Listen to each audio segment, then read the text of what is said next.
Bonjour, savez-vous que les prairies jouent un rôle fondamental pour l'équilibre de la Terre et du climat? Alors je me trouve ici au Montana, c'est au nord des États-Unis, tout près du Canada, avec de grandes prairies sauvages, une nature qui est restée quand même assez intacte dans cette zone des Rocheuses. Mais savez-vous également que les grandes plaines américaines, par exemple, ont été bien plus dévastées que la forêt amazonienne?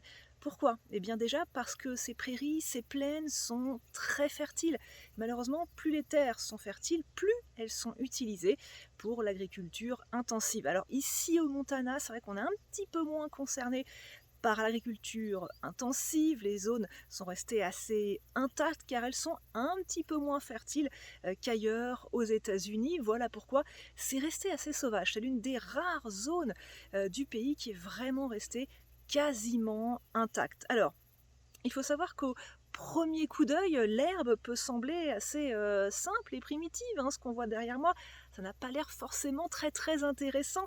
Et pourtant, eh bien, cette herbe, c'est quand même un organisme qui est hautement évolué et adapté pour affronter les aléas climatiques et les sécheresses extrêmes. Il faut savoir qu'il y a environ 10 000 espèces d'herbes dans le monde et les prairies, alors évidemment, elles permettent à la vie, à la biodiversité de se développer, ça on le sait, mais pas seulement. Elles jouent vraiment un rôle qui est très important pour réguler le climat, une chose qu'on oublie souvent, contrairement aux forêts, par exemple.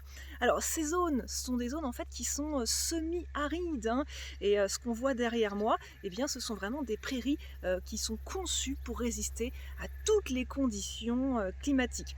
Les herbes des prairies d'ailleurs résistent beaucoup mieux aux sécheresses que les arbres. Quand les précipitations sont fortes, eh bien l'eau s'accumule dans le sol, la plante absorbe cette humidité pour grandir et puis ensuite elle rejette tout cela sous forme de vapeur d'eau dans l'air.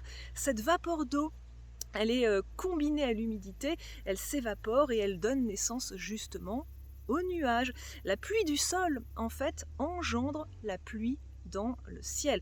Et plus encore, la pluie et l'évapotranspiration, donc la vapeur d'eau qui s'échappe des plantes et des arbres, ont un effet qui est refroidissant pour le climat et qui limite la hausse des températures. En fait, l'une des meilleures façons de réduire le réchauffement climatique, eh bien, ce n'est pas seulement de protéger les arbres, évidemment, c'est important, mais c'est aussi de restaurer les prairies sauvages et de tenter de sauvegarder celles qui restent encore.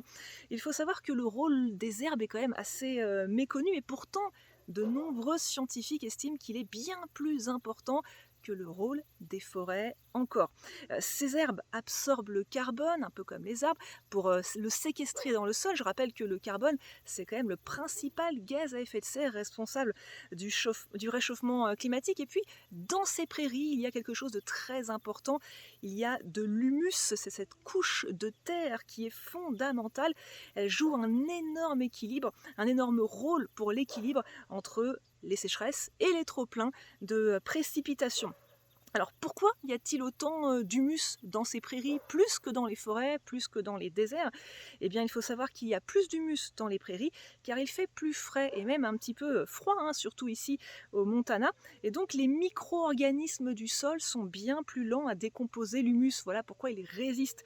Donc cet humus s'accumule. Dans les déserts par exemple il fait chaud, donc les petites bêtes du sol décomposent très très vite l'humus. Et dans les forêts il y a également moins d'humus que dans les prairies. Alors en fait, si on restaurait toutes les prairies sauvages du monde, elles pourraient a priori stocker 50% de plus de carbone que l'ensemble des forêts du monde. En fait, il y a un vrai dialogue entre la végétation et le climat, malheureusement qui n'est pas encore assez connu, et dont on ne tient vraiment pas assez compte dans la lutte pour le réchauffement climatique.